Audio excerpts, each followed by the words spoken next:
देखिए प्रश्नावली 6.3 का क्वेश्चन नंबर 5 है कि एक त्रिभुज PQR है, इसकी भुजाओं त्रिभुज PQR की भुजाओं PR तथा QR पर क्रमशः दो बिंदु यस और T इस प्रकार से।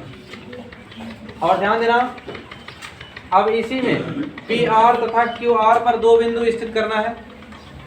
अब बच्चे कंफ्यूज हैं कि किस पे कौन सा रखें, यस कहाँ रखें, टी कहाँ रखें। तो देखिए क्रमशः का मतलब ये होता है कि जो पहला है वो पहले के लिए रहेगा, जो दूसरा है वो दूसरे के लिए। यानी PR पर बिंदु रहेगा आपका यस और QR पर आपका बिंदु स्थित रहेगा टी। तो देखिए पहले PR देख लेते हैं। PR यहाँ पे है तो PR पर एक बिंदु स्थित कर देते हैं यस, और है QR और QR पर आपका एक बिंदु स्थित हो जाएगा टी। यहाँ टी हो गया, यस को टी से मिला देते हैं। अब इसमें कहा था कि कोण P बराबर है, कोण P बराबर है, दिया है आपका कोण P बराबर है कोण RTS, कोण RTS के, इस वाले कोण, ये वाला कोण इस कोण के बराबर ये दे रखे का। यदि ऐसा है तो सिद्ध कर दीजिए कि त्रिभुज RPQ ये बड़ा वाला त्रिभुज समरूप है त्रिभुज RTS के छोटे वाले के। ये बड़ा वाला त्रिभुज इस छोटे वाले त्रिभुज के क्या है, समरूप। तो देखिए क्या करते हैं, प्रूफ करते हैं कैसे। अगर दो त्रिभुजों को समरूप करना है तो हमें केवल दो शर्तें चाहिए उन दोनों त्रिभुजों में। तो त्रिभुज पहले बड़ा वाला RPQ तथा त्रिभुज छोटा वाला RTS में।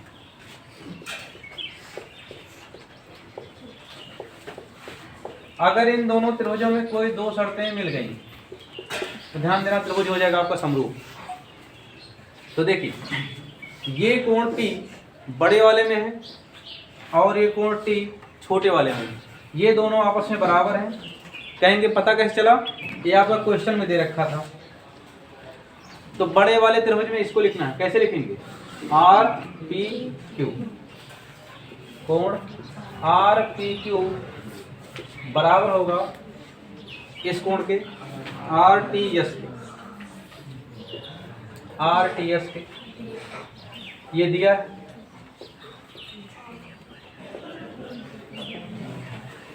एक शर्त और चाहिए, दूसरा शर्त देखिए, ध्यान से पहले पढ़िए। त्रिभुज है RPQ, दूसरा त्रिभुज है RST, दोनों में एक चीज कॉमन है, कोण R, कोण R दोनों में है। तो लिखेंगे कोण R बराबर कोण R, ये हो गया आपका उभयनिष्ठ।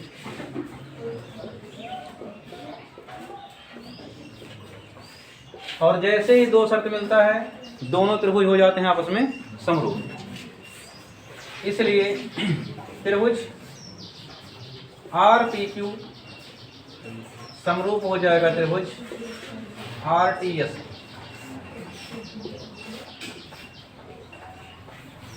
यही इतना करना ही था।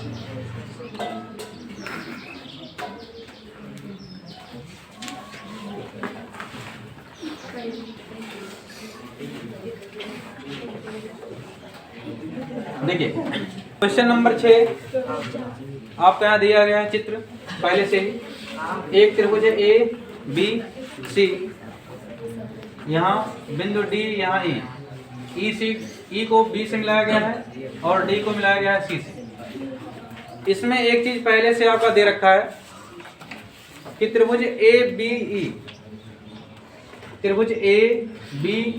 अच्छे समझने के लिए इसको हम डॉट कर देते हैं ताकि आपको पता चल जाए कौन सा त्रिभुज है।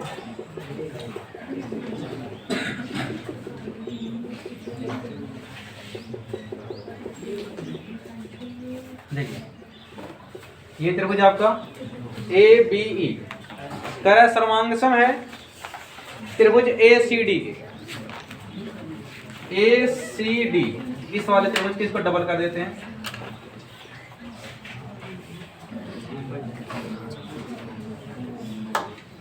देख, यानी डॉट वाला त्रिभुज इस डबल वाले त्रिभुज के क्या है, सर्वांग सम दे रखा है। तो चलिए प्रूफ करते हैं, और हमें सिद्ध करके ये लाना है कि त्रिभुज ADE ये छोटा वाला त्रिभुज समरूप है त्रिभुज ABC के, बड़े वाले के। चलिए देखिए, अब हमें मालूम है कि त्रिभुज ABE सर्वांग सम है त्रिभुज ACD। अगर देखिए दो त्रिभुज आपस में सर्वांग सम होते हैं तो उसकी कुछ शर्तें होती हैं। इसका पहला दूसरा हो गया AB बराबर होगा इसके पहले दूसरे के AC के। इसका दूसरा तीसरा BE बराबर होगा CD के, और इसका AE बराबर हो जाएगा, AE बराबर होगा किसके, AD के। अब देखिए बात पूरी यही समझने वाली है।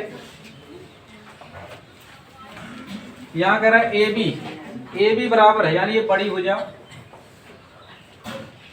बराबर है AC के, इस बड़ी भुजा की। ये दोनों भुजाएं आपस में बराबर हैं, ये दोनों भुजाएं आपस में बराबर हैं। फिर एक चीज दिया है कि BE बराबर है CD के, BE बराबर है CD के, इसको छोड़िए क्योंकि इसको सिद्ध नहीं करना। फिर एक चीज दिया है AE बराबर है AD के। AE ये छोटा वाला ये इतना बराबर है AE बराबर है AD के।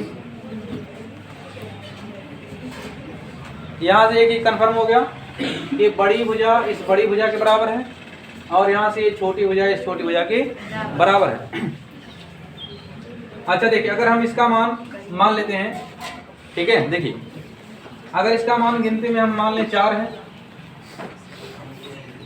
और इस छोटे का मान लेते हैं कि ये 2 है, तो अगर ये 4 है क्योंकि बड़ी भुजा बड़ी के बराबर है, अगर ये 4 तो ये बड़ी वाली कितनी होगी, 4 होगी। यहाँ छोटी वाली अगर 2 है तो यहाँ छोटी वाली कितनी होगी, 2। अगर हम दोनों का बटा कर दें, जैसे अगर AB बटा यहाँ कर लें AD, तो AB का मान है 4 और AD का मान है 2, 2 एकम 2, 2 गुना हो गया 4, 2 अनुपात 1 आ गया।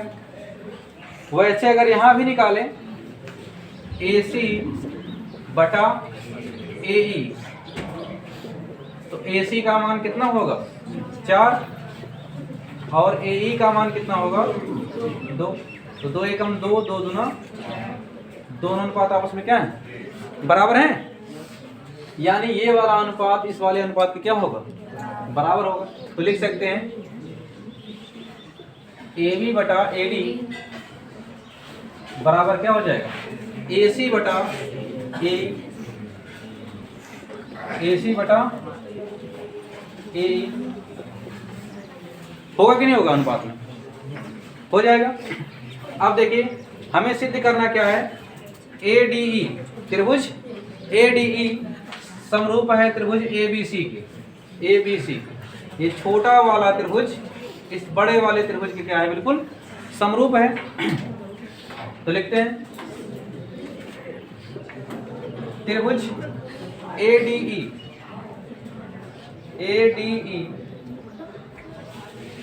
तथा त्रिभुज, पहले बड़ा लिखते हैं ABC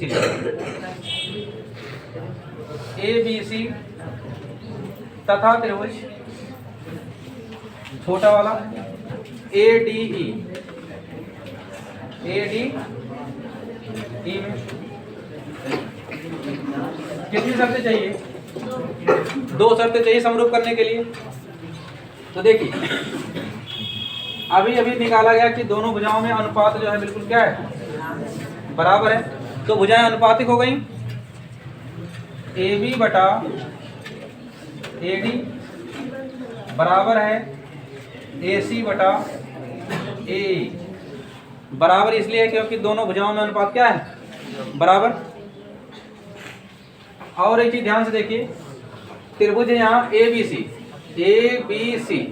और यहाँ ADE, दोनों में एक चीज कॉमन है, कोण A। तो हो जाए कोण A बराबर कोण A, ये उभयनिष्ठ है।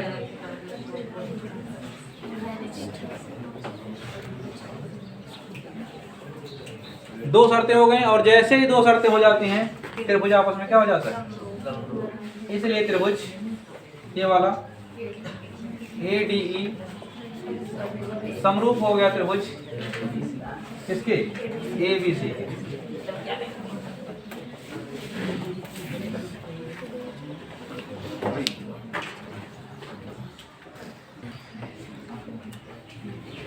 क्वेश्चन नंबर 7 आपका दे रखा है, चित्र देखिए किताब में। ये यहाँ देखिए ई पे बनाया है 90 अंश और यहाँ डी पर बनाया है 90 अंश। एक चीज और भी जान लीजिए, यदि कोई बिल्कुल सीधी रेखा है, सरल रेखा है, अगर 90 अंश इधर बना है तो पूरा मिला के होता है 180 अंश, तो इधर भी आपका कितना हो जाएगा, 90 अंश हो जाएगा। और यहाँ देखिए ये भी बिल्कुल एक सीधी रेखा है, इस पे भी इधर 90 अंश दिया है, तो अगर एक साइड 90 है तो दूसरी साइड भी आपका 90 अंश होगा। कितना दे रखा। इसके बाद देखिए पहला वाला जो सिद्ध करने के लिए दिया है, इसमें 4 सवाल हैं। पहला वाला दे रखा है कि त्रिभुज AEP ये वाला त्रिभुज समरूप है त्रिभुज CDP के। यानी कहने का मतलब देखिए, ये वाला त्रिभुज और ये वाला त्रिभुज, इसी दोनों त्रिभुज की बात करो। तो चलिए, और किस त्रिभुज में लेना है आपको बिल्कुल दिक्कत नहीं है, क्योंकि यहाँ पहले दिया है कि किस त्रिभुज में लेके किसे सिद्ध करना है। तो प्रूफ करते हैं पहला वाला।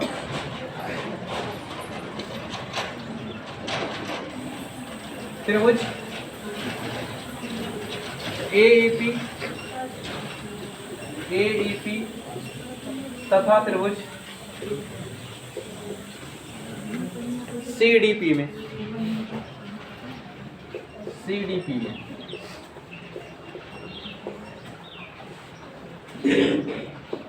समरूप इसको करना है दोनों को, और समरूप करने के लिए केवल 2 शर्त चाहिए।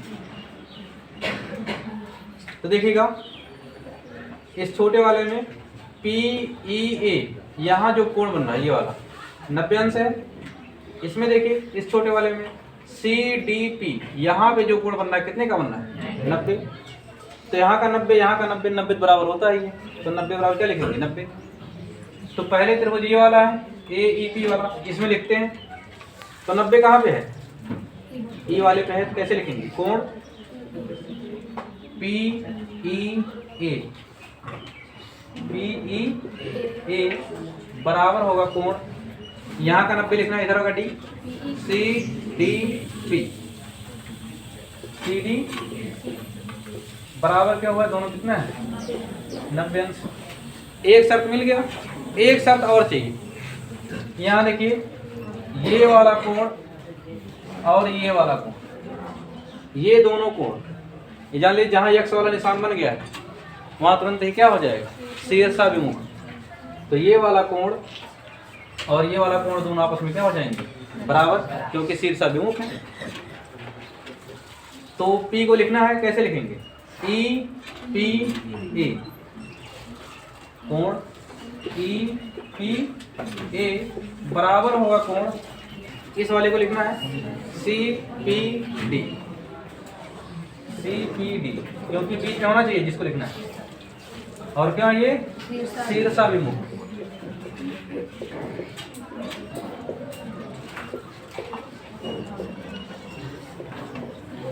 दो शर्त हो गए, और जैसे ही दो शर्त हो गए आपके दोनों त्रिभुज हो गए समरूप। इसलिए त्रिभुज AEP समरूप हो गया त्रिभुज CDP।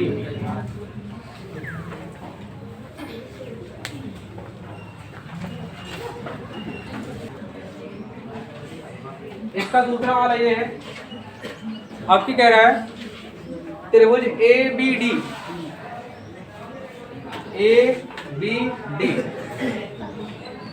देखिए ये इस वाले त्रिभुज की बात हो रही है।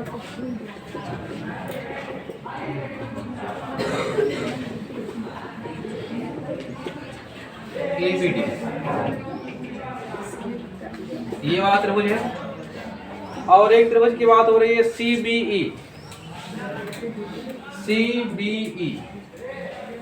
ये वाला।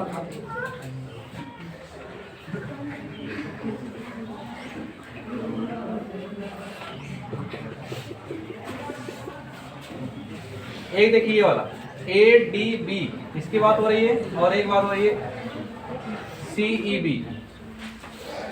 चलिए देखते हैं कैसे सिद्ध हो गए। तो जिसको समरूप करना है उन्हीं दोनों त्रिभुजों में लिया जाएगा। त्रिभुज ABD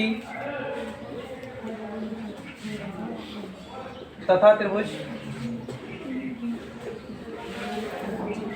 CBE में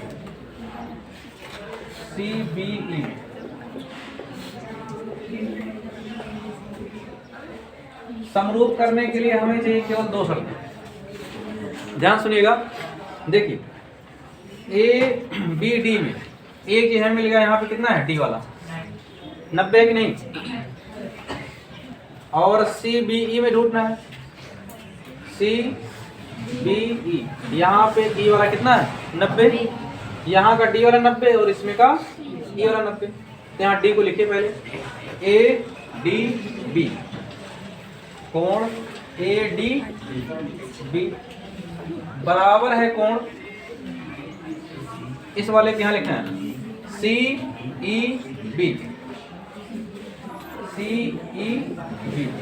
क्यों? दोनों कितने हैं 90 डिग्री। एक साथ कोई और चाहिए, ध्यान से पढ़िए इसको।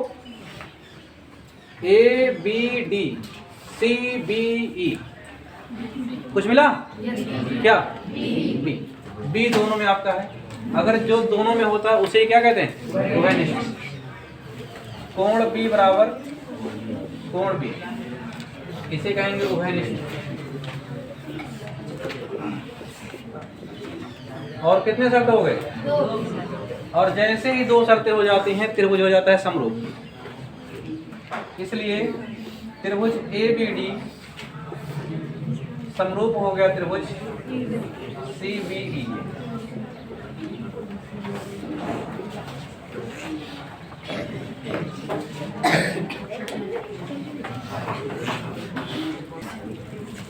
देखिए अब इसी का तीसरा वाला सवाल ये है कि त्रिभुज AEP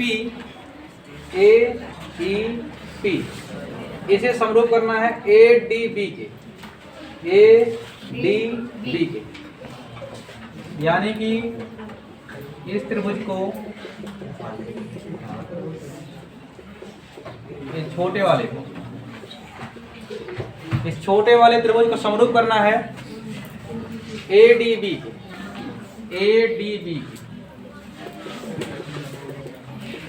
इस बड़े वाले की।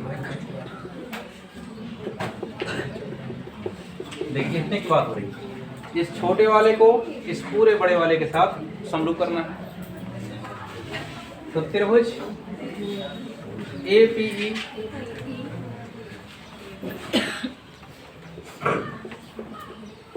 तथा त्रिभुज ADB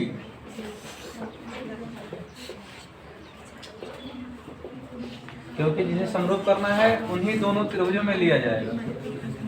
अब ढूंढना है आपको केवल दो शर्तें। तो देखिए ध्यान से, AEP का देखिए यहाँ मान कितना है 90 अंश है, AEP, कोण AEP, ई का मान कितना है 90, और बड़े वाले में देखिए ADB में, तो D का मान कितना है 90, यहाँ का E और यहाँ का D दोनों कितना है 90। तो चलिए पहले 90 को 90 के बराबर करते हैं, तो यहाँ का 90 लिखते हैं। AEP कोण AEP बराबर होगा कोण यहाँ का 90 ADB के बराबर क्या है 90 है दोनों। एक और चाहिए, फिर से पढ़ेंगे एक बार। AEP ABD AEP ABD दोनों में क्या आ रहा है A दोनों में आ जा रहा है, जो दोनों में आया वही क्या है उभयनिष्ठ। कोण A बराबर कोण A, ये क्यों है उभयनिष्ठ है।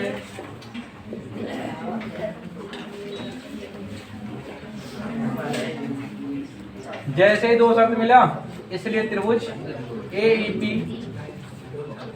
समरूप हो गया त्रिभुज ADB।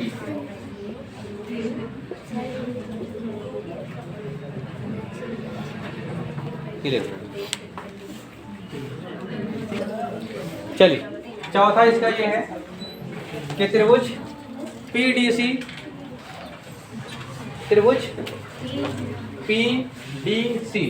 यानी कि ये छोटा वाला त्रिभुज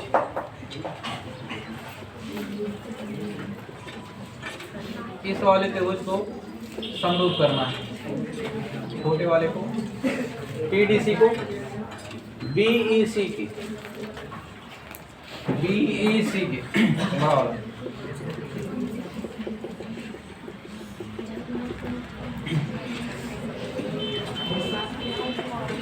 ये छोटा वाला सिद्ध करना किसके इस बड़े वाले के। तो चलिए प्रूव करते हैं। त्रिभुज PDC तथा त्रिभुज BEC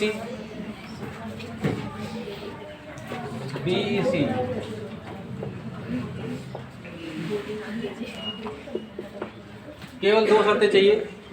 देख तो यहाँ CPD, इसमें देखिए यहाँ आपका दिया है समकोण, तो यहाँ का ये कितना हो गया 90 अंश हुआ कि नहीं। इस छोटे वाले त्रिभुज में ये D कितना बना 90, और इस बड़े वाले त्रिभुज में CEB में यहाँ E कितना बन गया, यहाँ का E 90, यहाँ का D 90। तो यहाँ का D लिखेंगे, यहाँ का E लिखेंगे, तो छोटे वाला D लिखिए, तो CDP कोण CDP बराबर है कोण, बड़े वाले में इसको E को लिखना है CEB बराबर क्या है, दोनों कितने हैं। एक शर्त और चाहिए, ध्यान से पढ़िए। CPD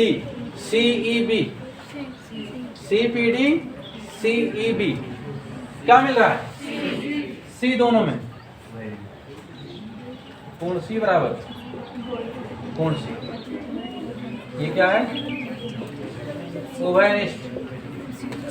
और जैसे दो शब्द मिल गया तुरंत ही दोनों त्रिभुज क्या हो जाएंगे समरूप। इसलिए त्रिभुज PDC समरूप हो गया त्रिभुज BEC।